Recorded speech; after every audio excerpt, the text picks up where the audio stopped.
আসসালামু আলাইকুম ভিউয়ার্স, আমি এক্সক্লুসিভ এগ্রোর পক্ষ থেকে সবাই কেমন আছেন? আশা করি সবাই ভালো আছেন। আলহামদুলিল্লাহ আমিও ভালো আছি এবং সকলের ভালোবাসার কবুতরগুলো কেমন আছে অবশ্যই জানাবেন। আলহামদুলিল্লাহ আমার লফটের প্রত্যেকটা কবুতরই আলহামদুলিল্লাহ সুস্থ আছে। আজকের ওয়েদারটা মোটামুটি ভালোই গরম, রোদ আছে সকাল থেকেই। তো এই সুযোগে বেশ কিছু কবুতর প্লাস বাচ্চা কবুতরগুলো একটু রোদরে দিলাম। এগুলো আমার লাস্ট ব্যাচের কিছু বাচ্চা, এগুলো তো অনেক বাচ্চা বিক্রি করে ফেলছি, আর যেগুলো ছিল এগুলো আর কি আজকে বের করে একটু রোদরে দিলাম। ভাবলাম রোদটা করা আছে, আসলে কবুতরের জন্য রোদটা খুবই গুরুত্বপূর্ণ একটা বিষয়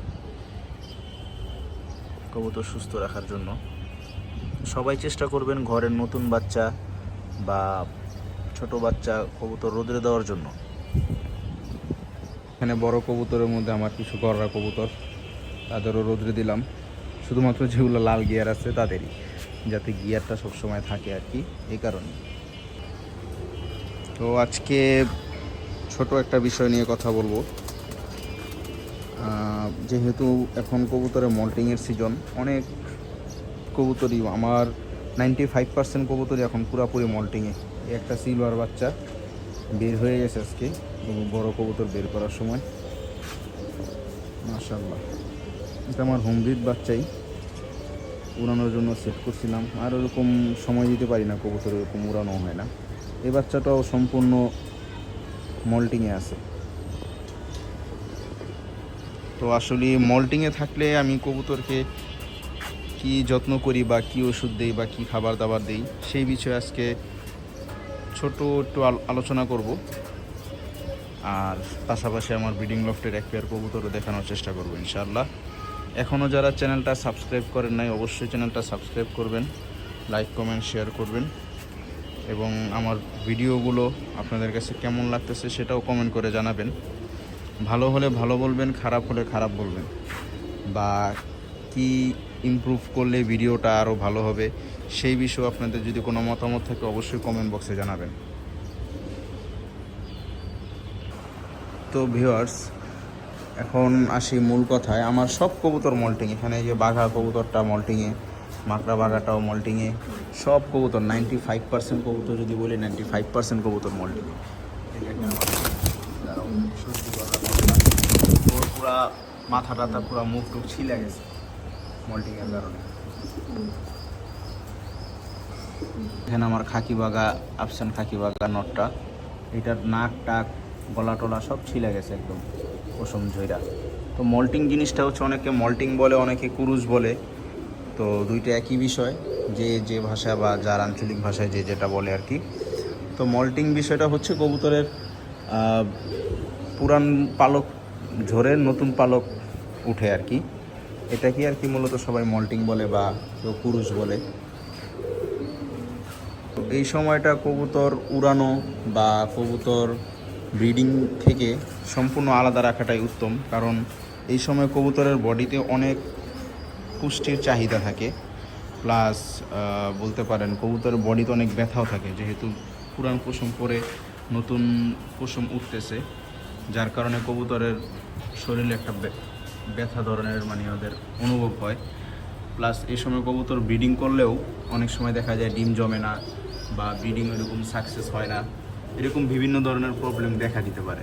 তাই মল্টিংটা সময় কবুতরকে অবশ্যই সবাই একটু বিশেষভাবে যত্ন নেবেন। যেমন কবুতরকে খাবারের মধ্যে আপনারা ডাল জাতীয় খাবারটা একটু বেশি দিবেন, যেমন রেজা, ডাবলি, ছোলা, মটর, এই জাতীয় খাবারগুলো একটু বেশি দেওয়ার চেষ্টা করবেন, কারণ এইসব খাবারের মধ্যে প্রচুর পরিমাণ প্রোটিন থাকে।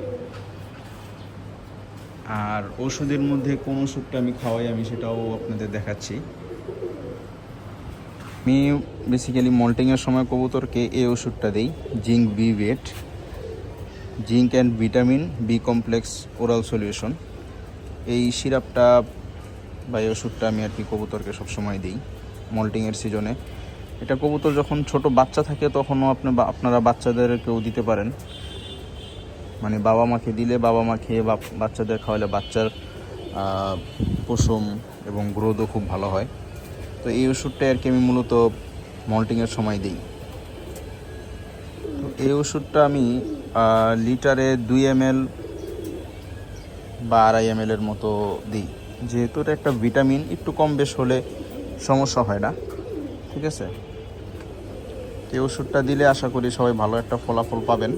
এটা আর কি আমি দেই ভাই, আর আপনাদের দেওয়া না দেওয়া এটা একান্তই আপনাদের ব্যক্তিগত ব্যাপার।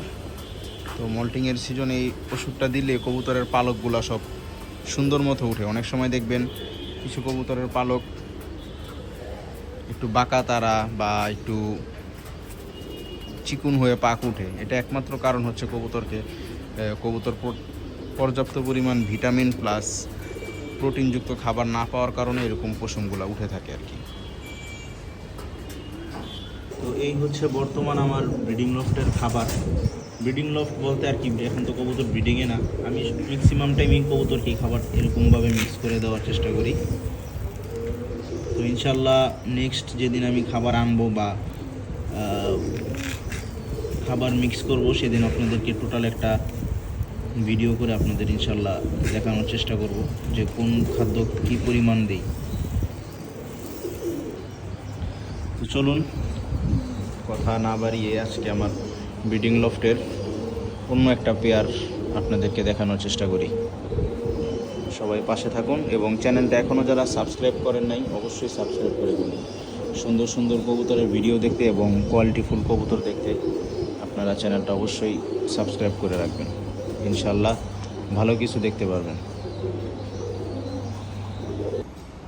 তো দর্শক, মাশাআল্লাহ আমার ব্রিডিং লফটে 2 জোড়া নাইরা চিলা আছে, 1 জোড়া উড়ে, আর এই একটা আমার মেন কবুতর। আরও ছিল নাইরা চিলা, সব সেল করে ফেলছি, কবুতর কমায় ফেলছি।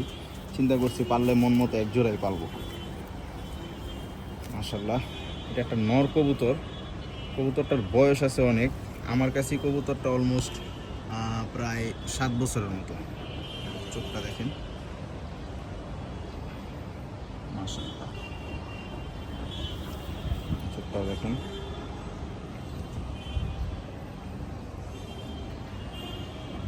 আমার কাছে এই নটটা প্রায় 7 বছরের মতো বয়স, না হলেও 8-9 বছরের উপরে হবে। কবুতরের ফেদার, ওর বাচ্চা কাচ্চার ফ্লাইং টাইম অনেক ভালো, অনেক মাশাআল্লাহ। কবুতর মল্টিংয়ে আছে তো আসলে মানে হাতে নিলেও প্রচুর পশম পড়ে যেতেছে।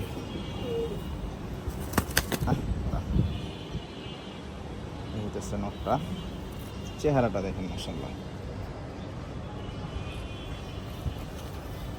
কি পরিমাণ পশম পড়তেছে।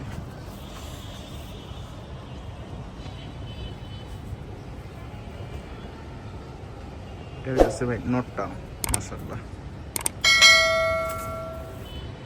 এই যে দর্শক নটটা মাশাআল্লাহ একদম গোল মাথার। ওর ডিম কিন্তু আলহামদুলিল্লাহ এখন দুটোটাই জমে। সবাই মাশাআল্লাহ বলবেন, আমার খুব পছন্দের একটা নর কবুতর। দেখলে মনে হয় ডিম জমবে না বা অনেক বয়স তো বললামই 8-9 বছরের নিচে হবে না, কারণ যেহেতু আমার কাছেই প্রায় 7 বছরের মতো হবে কবুতরটা।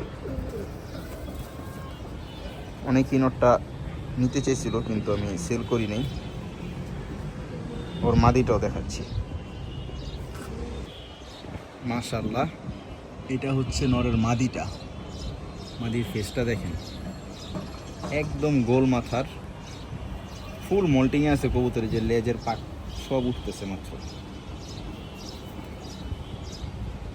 রৌদ্রটা পড়ে গেল, রৌদ্রটা আরও কড়া থাকলে কালার একদম অরেঞ্জ কালার ধরে যেত। আর মাদিটা হচ্ছে ব্রোঞ্জ চিলা। এই দেখেন মাদির পায়ের ফেদার কিন্তু এখন অনেক ছোট বা অনেক ফেদার নাই পায়ে, এই যে সব নতুন নতুন ফেদার উঠতেছে মাত্র মাশাআল্লাহ। এটা হচ্ছে মাদিটা।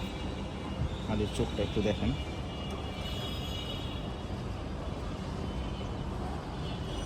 মাদির চোখ।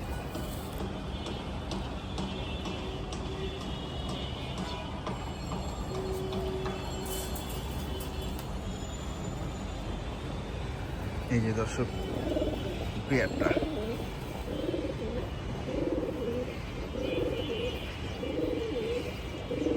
আলহামদুলিল্লাহ সবাই দোয়া করবেন কবুতরগুলোর জন্য।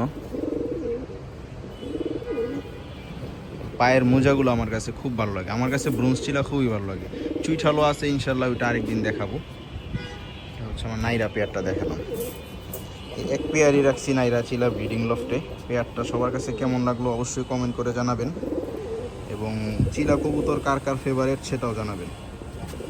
এক সময় তো চিলার বাজার প্রচুর হাই ছিল, মাশাআল্লাহ।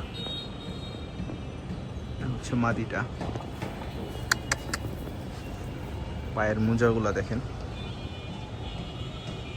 মোজাগুলো আরও বড়, আরও মোজা আছে, কিন্তু এগুলো সব মল্টিংয়ে মোজাগুলো পয়রা কম কম হয়ে গেছে আর কি। নটটা হচ্ছে ঝোপ্পা মোজা, নটটা ব্রোঞ্জ চিলা না।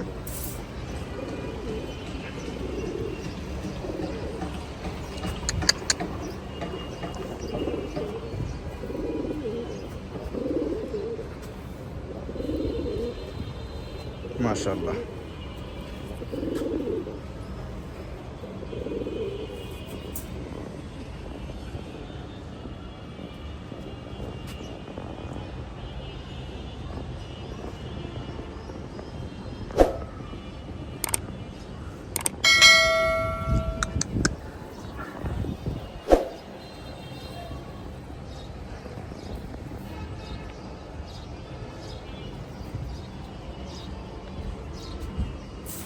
তো এই ছিল আজকে দেখানোর মতো একটা পেয়ার।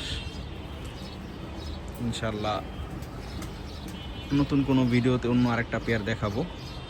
সবাই চ্যানেলটা এখনও যারা সাবস্ক্রাইব করেন নাই অবশ্যই চ্যানেলটা সাবস্ক্রাইব করবেন, লাইক কমেন্ট শেয়ার করবেন।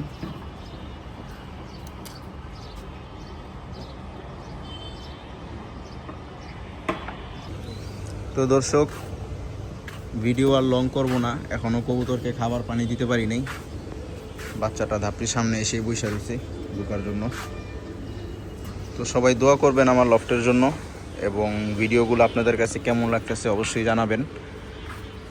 আর ইনশাল্লাহ আমার প্ল্যান আছে আমার এই বাহিরের এতটুক সাইডটা পুরোটা নেট করে ফেলার জন্য, যেন সব কবুতরই ছাড়তে পারি প্লাস রোদ দিতে পারি। আসলে নেট করা থেকে বেটার অপশন হয়তো আমি যদি কবুতর উড়াতে পারতাম, কিন্তু কবুতর উড়ানোর মতো আসলে ভাই আসলে এরকম সময় হয় না। কবুতর উড়াইলে দেখা গেছে সকাল বিকাল অন্তত 2 ঘন্টা কবুতরকে সময় দেওয়াই লাগে। যদিও আমি প্রফেশনালভাবে কবুতর উড়াই না বা পাল্লা করি না, ঠিক আছে, আমার কাছে গিরিবাজ কবুতর একদম নাই বললেই চলে, খুব কম গিরিবাজ কবুতর। এই বাচ্চাটারও বাপ মা আমার কাছে আছে, ইনশাল্লাহ দেখাবো। সবাই দোয়া করবেন, বাচ্চাটা মাত্র কালার আসতেছে, একদম ফুল সিলভার হয়ে যাবে কবুতরটা ইনশাল্লাহ দর্শক ঝাড়তে ঝাড়তে। তো নেট করলে ভালো হবে নাকি কবুতর উড়ালেই ভালো হবে, আপনারা একটু কমেন্টে জানাবেন। আমি এই বিষয়টা নিয়ে কনফিউশনে আছি। তো চাচ্ছি পুরোটা নেট করে ফেলার জন্য। নেট করে ফেললে দেখা গেছে কবুতর ছেড়ে গোসল দেওয়া যায়, প্লাস রোদ টোদ দেওয়া যায়, সুবিধা হয় আর কি। আর আমার এই প্লেস থেকে কবুতর লাগানো খুব ইজি, কিন্তু কবুতর মায়ের পড়ে যাওয়ার চান্স থাকে বেশি। বাচ্চা কবুতর যদি লাগাতে যাই, একটু ধৈর্য সহকারে না লাগাইলেই দেখা গেছে এই বড় বিল্ডিংগুলোর পিছনেই এক বড় ভাই অনেক বড় থাক উড়ায়, ওখানেও কবুতর নেমা যায়, বিভিন্ন প্রবলেম হয় আর কি। তো চাচ্ছি না আর উড়ানোর সাবজেক্টে যাওয়ার জন্য। তো এখনও সিদ্ধান্ত নিতে পারি নাই কী করব, একটু কনফিউশনের মধ্যে আছি। তো এই ছিল আজকের ভিডিও। সকলেই দোয়া করবেন, এবং আমার চ্যানেলে সাবস্ক্রাইবার যারা আছেন, কখনো যদি কেউ শনি একরা আসেন অবশ্যই আমার সাথে যোগাযোগ করবেন, আমার লফটটা ঘুরে যাবেন। সকলকেই দাওয়াত রইল আমার লফটে।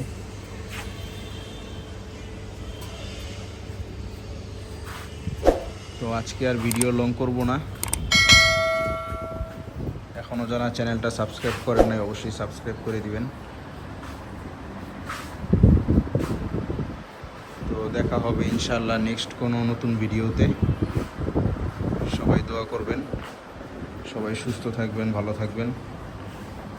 এই নিয়ে আজকে বিদায় নিচ্ছি এই ভিডিও থেকে। আসসালামু আলাইকুম ওয়া রাহমাতুল্লাহি।